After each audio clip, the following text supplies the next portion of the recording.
Daily Tech News Show is made possible by you, the listener. Thanks to all of you, including Reed Fischler, Larry Bailey, Michelle Sergiu, and Bolu. On this episode of DTNS, Max Scoville is here with these video game gift ideas that you need. You can speed up that holiday shopping with Google Maps, and why it's nice to have competition in the microblogging world. This is the Daily Tech News for Friday, November 15th, 2024 in Los Angeles. I'm Tom Merritt. From Columbus, Ohio, I'm Robb Dunewood. Drawing the top tech stories in Cleveland, Ohio, I'm Len Peralta. And I am today's producer, Amos. Joining us, senior writer and host at IGN, Max Scoville. Welcome back, Max. Good to have you. Welcome to the show. Thanks for having me. Thanks for being here. I can't wait to get the video game recommendations. Do you have any that really surprised you this year?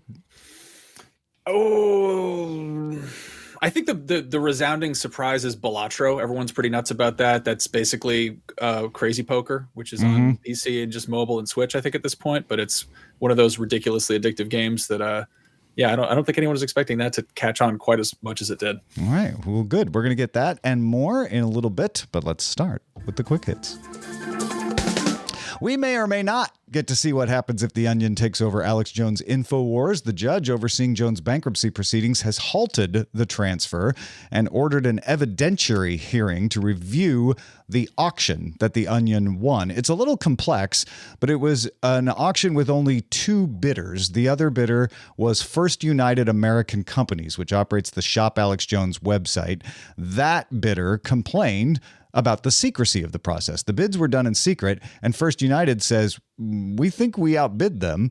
The trustee who oversaw the secret bidding told the court that yes, First United's bid was in fact larger in dollars than the Onion's, but the Onion's offer was selected because it included a deal that would have the families of Sandy Hook victims who won money from Jones in a separate case forego some of that in order to fund this sale. So the judge is going to look into all of this and make sure it was above board. Facebook is changing its primary metric to be in line with Instagram's views. A view for a reel or a story is how many times someone watched it, and a view for a photo or a text post is how many times they were seen on screen. This replaces plays and impressions. It's basically a rename to show that they're comparable in Meta's opinion. Minutes viewed and average minutes viewed will also replace watch time and average watch time. This rounds to the nearest minute instead of being for every second. The UK's Virgin Media, O2, has created a tool to eat up the time of scammers who call you. So they're not calling you. They're being distracted by this. A generated voice called Daisy sounds like an old woman and can talk to the scammers about its family and hobbies, provide fake bank details. O2 isn't using it, like giving it to you to use it or anything. They created phone numbers for Daisy and went out and seeded them into the kinds of lists that scammers buy to use to auto dial numbers. Multiple models were used with the help of YouTuber Jim Browning, who does this sort of thing, to make Daisy. And the idea is that scammers will auto-dial these numbers from time to time, and then Daisy keeps them on the line, preventing them from trying to scam real people. O2 says Daisy has been able to keep scammers on the line for up to 40 minutes at a time. It's far from the first effort to do something like this, but it's the first time I've heard of a telco doing it, Rob. It's kind of interesting, actually. The ChatGPT app for Windows has been available if you've paid for a subscription, but it's now available to all Windows 10 and Windows 11 users. The app lets you open a companion window on your PC so you can use it alongside other Windows apps. OpenAI is also upgrading ChatGPT on Mac OS, giving it the ability to read computer code from third-party apps. Canada has amended its Copyright Act to allow for the circumvention of TPMs, Technological Protection Members, in two cases, not members, measures, when, quote, maintaining or repairing a product, including any related diagnosing, and to make the program or device in which it is embedded interoperable with any other computer program, device, or component. In other words, when you're repairing something, it gives you a right to repair. Now, the problem is the amendments don't do anything about repair tools. Sometimes those tools are legally prevented from being shared or sold, but it's a step towards easier repairs, which is good. Meta CEO Mark Zuckerberg announced Friday that Threads is starting to test a new way to create dedicated feeds for your favorite topics and profiles, basically customized lists. If you are in the test group, you can create a custom feed by searching for a topic, and then when the results come up, tap on that three-dot icon up on the top right and choose Create a New Feed. You can also visit a user's profile and do the same thing. Once you've created a feed, it will show up next to Following and For You on the home screen. Bluesky introduced custom feeds earlier this year, but it's not as easy to implement as this is. And this comes as Bluesky and Threads are getting some momentum. Bluesky says it got 1 million signups in the last 24 hours. It said that yesterday, but it also says it has passed 15 million, which we mentioned before. Threads says it has been getting 15 million new users a day, which puts it close to 200 million. I don't know. It's nice to have platforms pushing each other for new features. Rob, it seems like you like the customized list thing, do you? It is. So I have moved from X. I've moved from formerly Twitter. But one of the things that I really loved about that platform was the ability to create lists. And now this isn't exactly a list, but it's better than just you not being able to curate at all, other than I follow you or I don't follow you. So it's going to give me the opportunity to look at photography threads, or look at blogging threads, or podcasting threads, or tech threads in a way that was just not really easy to do, outside of just searching and saving searches on desktop. This, I'm assuming, is going to be pushed out to mobile devices as well. So I am fairly happy about the fact that I can at least curate what I'm looking for on Threads a little bit more once this gets pushed out. I haven't actually checked Threads yet today to see if this is something where I actually made it into the beta. Yeah, I did not make it into the beta. And then you were telling me, Max, that you posted your first thread today. Yeah, I'm very late to the party on that. I think I locked down my handle in there the second they announced that was a platform, but I've also made the move away from X, Twitter, broken up, whatever. Yeah, this is appealing to me. I like the idea of something that's simultaneously curated, but also a little bit, algorithmic. Like, I never messed with lists on Twitter because that just seemed like, I don't know, more trouble than I wanted to go into. I just would kind of, go on there and look at the people who I followed. But the idea of sort of being able to, pick the different groups of types of people that I wanted to deal with, plus some recommendations that fit those descriptions. It feels almost like a Spotify radio station, where it's some things it knows you like because you've deliberately followed those things manually, but then some other things that are in line with those things, which, that sounds neat. I might mess with that. I'm actually really enjoying the fact that we have true competition here in a way we didn't for a long time. Twitter was kind of it for the longest time. I haven't abandoned X. I still use it for a couple of particular things, and I know there's a particular audience that is on there. And so I'll kind of choose where I post stuff, like, oh, this feels more like a Threads thing, or this feels like a Mastodon thing. And then I recently started playing around with an app called Open Vibe, which you can get for Android and iOS, which lets you mix and match. You can actually post to Mastodon, Bluesky, Threads, and Nostr, which I'm not on, but maybe I will get on. All at once, or you can choose like just send this to one of them or a couple of them. If there's more apps come along like that make it easier to do the posting, I kind of like having different platforms that are, trying to get an edge by making new stuff for us. I don't mind multiple platforms. I am happy that platforms like Bluesky are growing, and I mean growing fast. You said, Tom, that Threads grows at 1 million per day, which up until today or yesterday, the day before yesterday, they were growing by a Bluesky per month compared to what Bluesky actually is, just being over now 15 million. But the fact that they've added 1 million in 24 hours is pretty impressive, because one of the things about a community is that you need people there for there to be community type things going on. So one of the things that I always felt when I would go to Bluesky is that, still nobody's talking about the stuff that I talk about. Let's go back over to where there are hundreds of millions of people. Threads did have a completely unfair advantage, though. They tied it to Instagram, which is also one of the biggest social media platforms on the planet. So they were able to just get critical mass literally within seconds, and everyone else had to grow it the hard way. But I am happy to see that other platforms, at least in a relative recent history, are growing by leaps and bounds. Yeah, I do think I agree with Clinton, who wrote in our chat room that Federation is cleaner in that you can just have the one account and it can be seen in multiple places. But until Federation gets the critical mass, the cross posting and stuff is your next best way to manage this. And I do think it's worth pointing out that X still has 600 million monthly active users. So there's still a lot of people using it. It's not going away anytime soon. But Threads is growing. It's now 200 million. So it's starting to get in the conversation. And Bluesky obviously has been accelerating quite a bit last couple of days. Mastodon is still growing too, across all of its multiple servers out there. So I like that we have a little more choice, little more flavor across the. I would like some one platform to sort of really secure itself as the the big fish. It was nice for a minute when Twitter was just the one and only one you'd go to. There wasn't really that much competition, but this feels sort of like when blogging really blew up, and it was there was Zanga and LiveJournal and Blogspot, and it was just it was difficult to follow people in one place. It was just kind of a hassle, and I don't know. I'm greedy. I want the best of both worlds, because when there's a big fish, then you tend to lose the choice and the innovation starts to slow. But I'm with you. I don't want the complexity. I don't want to have to remember where people are as much. So yeah, I mean, ultimately, it's the community more than the features that's going to dictate who comes out on top. I'm finding that what I thought would happen is happening, where there are different communities in the different platforms that I follow. Like sometimes I'll think of something and I'll be like, "Oh, that's a Mastodon post. That's where I'm going to post that."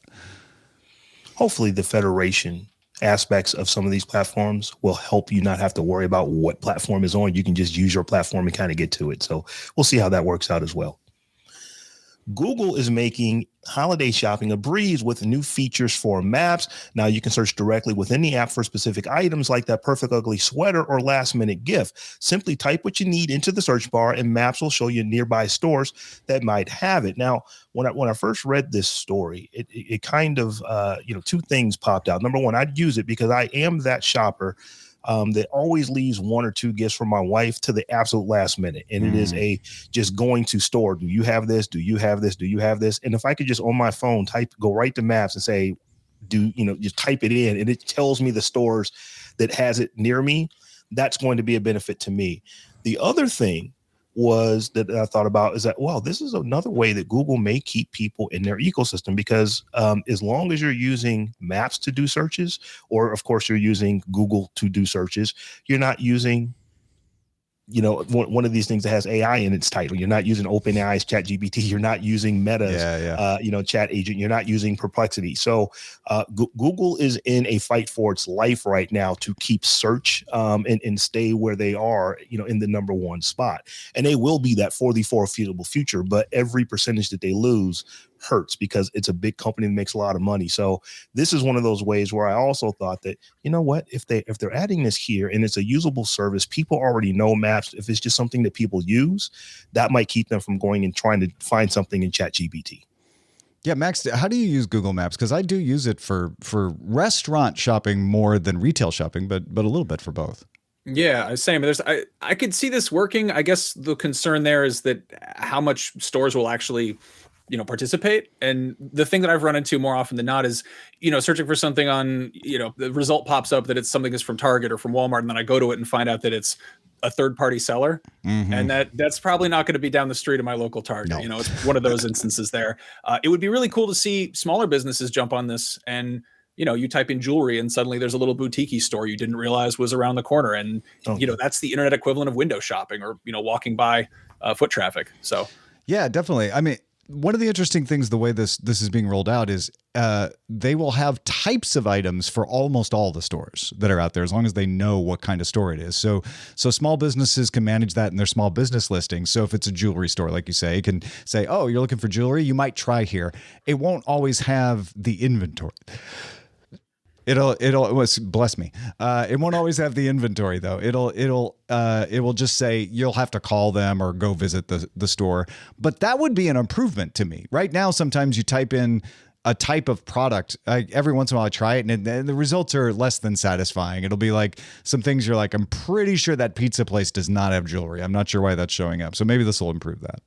I'm excited to see how it goes horribly wrong, because that could be very entertaining. I have a weird anecdote where this would have actually solved my problem. I was in Barcelona a few months ago for a wedding, and my wife had a wardrobe emergency, and she decided she needed full coverage underpants. I won't get into it. And so I had like an hour and a half till I needed to be at the wedding. And she's like, please find me these as soon as you can possibly. You can just get on. And I was, I hadn't even showered yet. So I'm typing in Google, lingerie, women's clothing, underwear, whatever. And it's like, oh, cool. There's a quote unquote lingerie store around the corner from our hotel. And it turns out it was the gift shop for an erotic museum, which did not have what I was looking for. No, probably not. If Google Shopping had in stock things in your area, that would have helped via maps. Definitely. That sounds like that place would have had less than full coverage. It was definitely not. We were not covered in that area. No, yeah. Google also updated maps to allow you to report and see delays impacting your transit lines, as well as show more details such as alternative transit routes and subway station entrances. And if you drive an EV, you can also send routes from your phone to your EV if it has Google Maps in it, so that you don't have to actually look at it one place and then go enter in the exact same thing once you get into your car. Ideally, someday we have glasses with the decent heads-up display that aren't headsets, and I can have navigation that whatever I'm doing. I'm driving, I'm taking a train, I'm walking, I'm doing all three, maybe. Driving to a train station and then walking from the train station's other stop. It'll just tell me what I need to do next. When we were in Seoul last week, we were using Naver Maps, and one of the best things about that was it would tell you which entrance to go in for the subway. It would tell you which door to line up for on the subway in order to make sure that you had the fastest transfer or the fastest way to the exit. And I was like, if this could just tell me in my ear, go to this door, go to this, look for this exit, that'd be great. That's pretty cool. That's amazing. I love it. Yeah. Well, if you have a thought about something we have talked about on the show but don't know our email address, here it is. Email us, feedback@dailytechnewsshow.com. As we're getting into the holiday shopping season, we thought we'd ask Max to come on and give us some gift ideas for the gamer in our life. We're going to go through multiple platforms here. Lightning round. Max, start us off with the Switch. Okay, so first things first, if you have a Switch owner in your life, there's a good chance that they've, played some of the biggest games that have come out. But if not, one of the biggest games that came out this year was The Legend of Zelda Echoes of Wisdom, which is effectively, cutesy little teeny tiny version of last year's Tears of the Kingdom. It involves Princess Zelda being playable for the first time, and she uses a variety of household objects to solve puzzles. If somebody in your life does not have a Nintendo Switch and you're considering getting them one, I don't recommend doing that right now unless they're really not too fussy about things, because Nintendo has said the Switch successor is going to get announced sometime before April of next year. So I think they're really just trying to clear out inventory of existing Switches. And, then again, it is pretty much dirt cheap to get a Switch nowadays. Moving on to PlayStation, or rather, sorry, Xbox. The big game I think this year, or really the big winner Xbox wise, is Game Pass, which is their subscription service. You can buy it a few months at a time. For anybody, if they're a big gamer, if they have an Xbox, even if they have a PC, I feel like this is a phenomenal gift because it lets them figure out what they want. It also gives them, access to brand new games as they're coming out. It's wild that you can just pay however much money it is a month and jump on Call of Duty Black Ops 6 the day it comes out. A couple more big games are still coming out the rest of the year. There's Flight Simulator 2024, which sounds astounding from everything I've heard. There's Stalker 2 Heart of Chernobyl, which is out on the 20th. And then in December, on December 9th, there's Indiana Jones and the Great Circle. And of course, all these games are available for purchase on their own. Indiana Jones and the Great Circle is from the studio that did the recent Wolfenstein games, and it's not a full-blown shooter, but it's sort of a first-person adventure, and the buzz on it is very good, and it's Indiana Jones, so that's fun. If there's anybody in your life who doesn't have a console at all, and you want to give them kind of a affordable jumping on point, the Xbox Series S is the cheapest way to get in on this current gen of console, and that is. That'll get you all the new games, and it works for Game Pass as well. Xbox's new marketing thing this right about now is they're just putting up things that aren't Xboxes, saying this is an Xbox. So, if you have a certain smart TV, if you have a laptop, if you have a PC, if you have a VR headset, they've got basically ways to play Xbox games on other platforms besides a dedicated Xbox, which is kind of wild that maybe you don't have to pay a few $100 for a new machine to play the new games. You can just either stream it or install it. On the other end of the spectrum, if you've got a PlayStation fan in your life and you've got some money to throw around, the PS5 Pro just launched, came out last week. It is $700. It is a powerhouse. It is it is the most powerful console on the market right now. The consensus is that it's not necessary. It's not a deal breaker, but it will definitely be the best way to play some of the big games coming out next year. GTA 5, for instance, or the Ghost of Yote, which is the big old samurai game that is coming out sometime. We're not sure exactly when, but all the PS5 games will be coming to that, and they'll get some additional polish and bells and whistles, which is cool. The best PS5 game of the fall is Astrobot, which is a very adorable 3D platformer that is kind of an ode to just 30 years of PlayStation history. It's got tons and tons of wonderful little Easter eggs. It is a great way, if you've got a younger gamer in your life, or if you're a gamer yourself and you want to, expose a young kid to just 3D platforming. This is, I would say, Sony's closest thing to a Mario game they've done to date, which is pretty cool. There are plenty of cross-platform games that are on PS5, Series X, and PC, namely Call of Duty Black Ops 6. Call of Duty, annual tradition. It is regularly the best-selling game of the year, period. This time around, it's I think something special. I think that the folks at Activision kind of went nose to the grindstone and really refined things and got kind of interesting. And the campaign is one of the better campaigns that they've had in a very long time. Borrows from other types of gameplay. At times it feels like Hitman. At times it feels like Metal Gear. They did some really cool stuff with it. And then, of course, there's the multiplayer and zombies to go with that.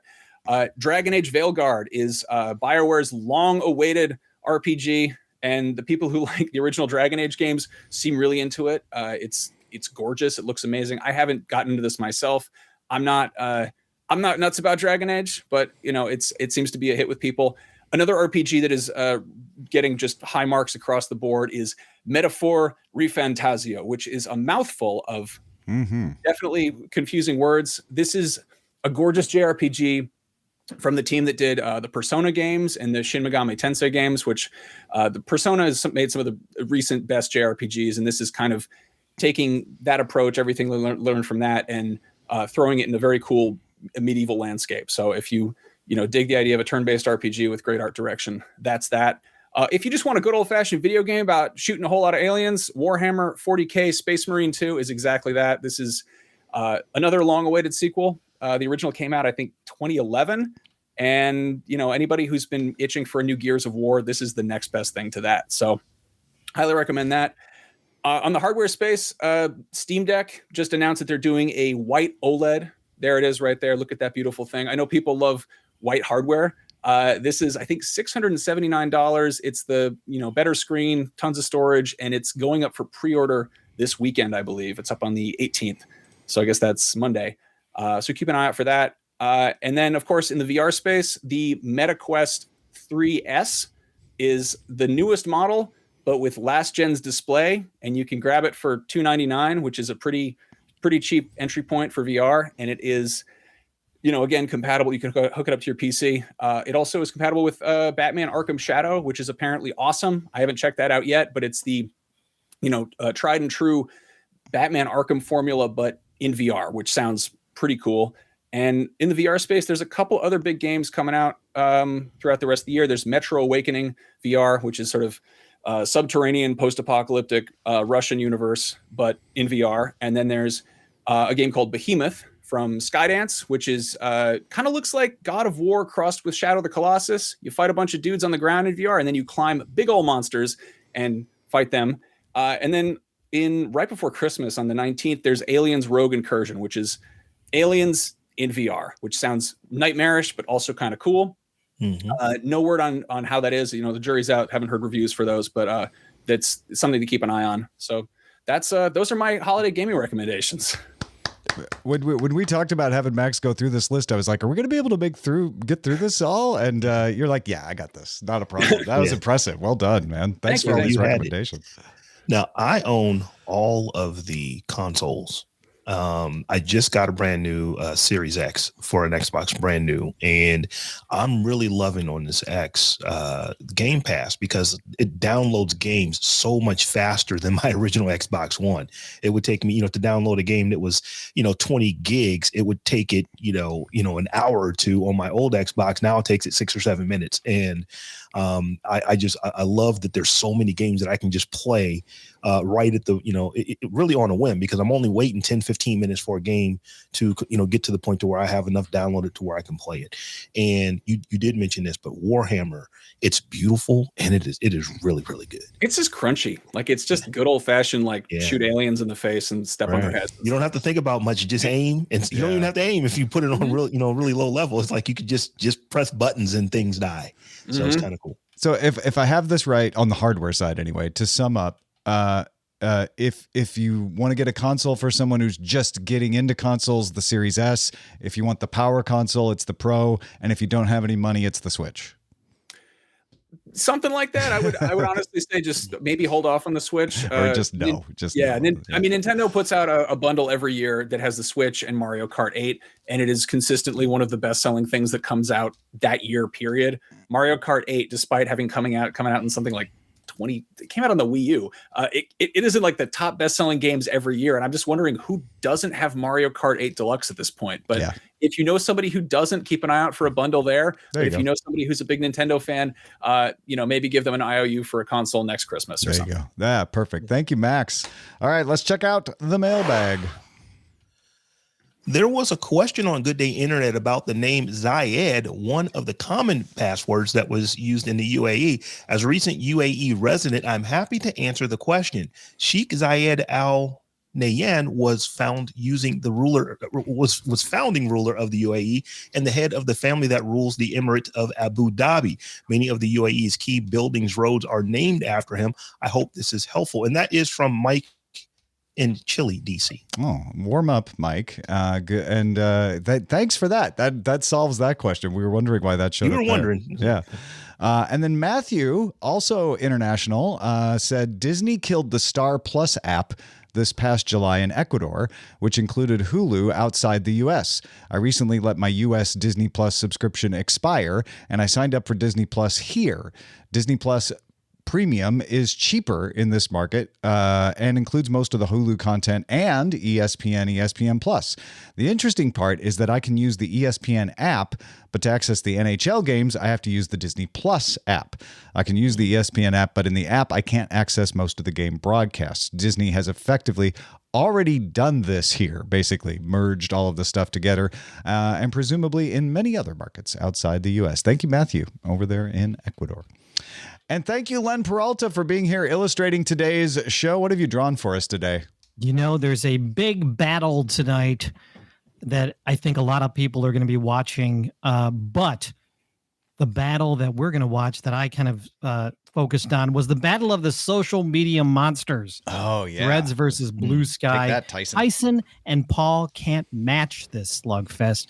It's live on your device 24 hours a day. It's going to be really, really interesting to watch over the next couple months, weeks, days, whatever. But that's the big slugfest that I feel is going to take precedence over Tyson and Paul tonight, although I'll probably be watching that too.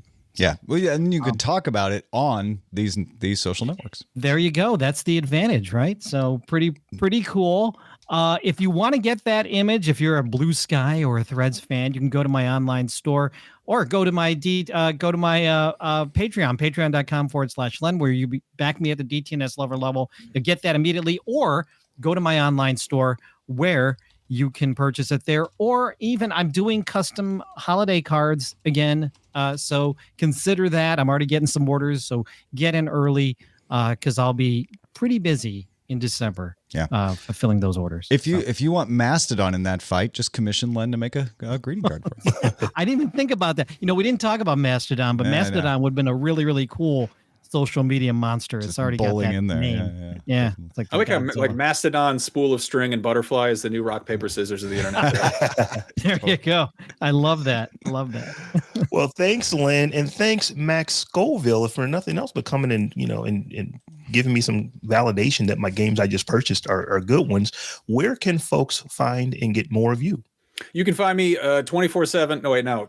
You can find me all the time over at IGN.com or IGN on the various apps. I'm not working there 24/7, but I do put in my work. There's that little final preview of the recent Power Rangers game I just previewed right there. I worked on that. I do a monthly video every month, doing great here, called Big Game Releases, where I basically break down pretty much all of the games coming out in a single month. So if you liked what I did here and you'd like a more comprehensive version, keep an eye on IGN, top of the month or tail end of the month, and it usually, put it up on the front page of our YouTube. You can find a new project I'm doing personally called This Thing Rules, which is an audio podcast that is all about things that my best friend Brian and I love dearly. So recently we talked about Jabba the Hutt, the man, nice. The puppet, the character. But previous topics include gummy worms, alligators, skeletons. Each topic is self-contained. It's, pick a thing you like and give it a listen. And then, other than that, just find me on social media. Say hi. Go find your favorite social media, find Max, and then go subscribe to This Thing Rules, wherever fine podcasts are vended. We also have a top 5 show at our YouTube channel. This week, we're counting down the top 5 things to shop for on Black Friday. Goes right along with what we were talking about. You can get that, like I said, youtube.com/Daily Tech News Show, or also look for it at DTNS Picks on Instagram or Daily Tech News Show on TikTok. Patrons, stick around for the extended show. We got more coming. Good Day Internet is going to have some fun on Friday. We're going to play Would You Rather based on producer Amos's kids' opinions. So, for example, would you rather go viral for a bad accident being on video or a bad joke being told? We're going to discuss that and more. Stick around.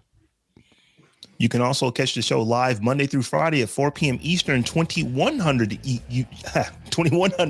UTC. Find out more at dailytechnewsshow.com/live. We'll be back tomorrow to wrap up Media Tech India with Trisha Hirschberg. See you tomorrow, folks. Or actually, Monday. This week's episodes of Daily Tech News Show were created by the following people: host, producer, and writer Tom Merritt, host, producer, and writer Sarah Lane, executive producer and booker Roger Chang, producer, writer, and co-host Robb Dunewood, video producer Joe Kuntz, producer at large Anthony Lemos, Spanish language host, writer, and producer Dan Campos, science correspondent Dr. Nikki Ackermans, social media producer and moderator Zoe Detterding, our mods: Beatmaster, W. Scottus One, BioCow, Captain Kipper, Steve Guadarrama, Paul Reese, Matthew J. Stevens, aka Gadget Virtuoso, and J.D. Galloway. Mod and video hosting by Dan Christensen. Music and art provided by Martin Bell, Dan Looters, Mustafa A., Acast, and Len Peralta. Live art performed by Len Peralta. Acast ad support from Tatiana Matias. Patreon support from Tom McNeil.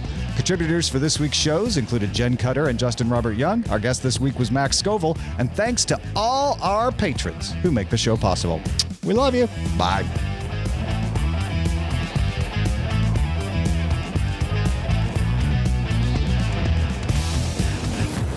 This show is part of the Frog Pants Network. Get more at frogpants.com. Diamond Club hopes you have enjoyed this program.